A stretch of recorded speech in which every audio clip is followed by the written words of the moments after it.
Tu veux enrichir ton vocabulaire et ta culture générale? Je vais t'expliquer simplement 7 termes juridiques qu'il faut absolument connaître. Numéro 1, jurisprudence. Ce mot peut avoir deux sens. Au sens descriptif, cela désigne l'ensemble des décisions rendues par les juridictions dans un domaine ou une période donnée, accessible notamment via Légifrance. Par exemple, la jurisprudence fiscale. Au sens normatif, elle renvoie aux solutions dégagées par les juges, soit en interprétant la loi, soit en comblant ses lacunes, contribuant ainsi à l'évolution du droit.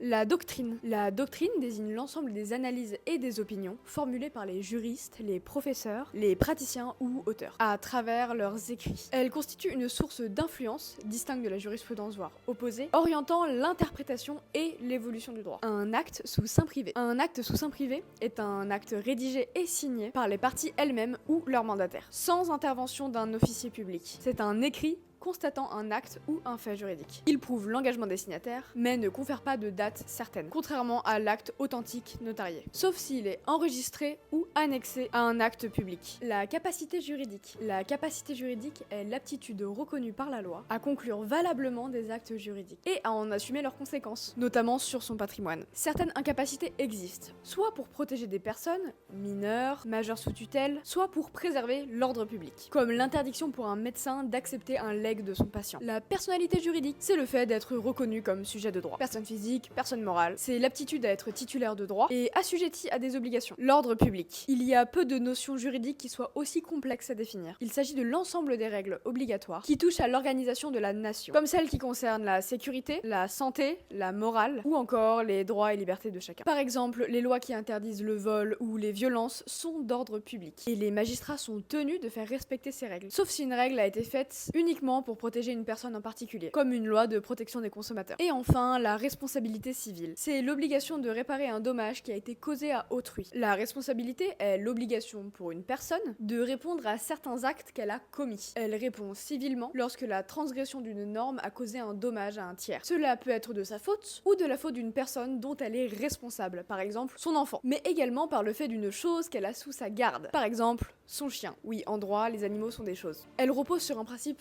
fondamental. Tout fait quelconque de l'homme qui cause à autrui un dommage oblige celui par la faute duquel il est arrivé à le réparer. C'est le fameux article 1240 du Code civil.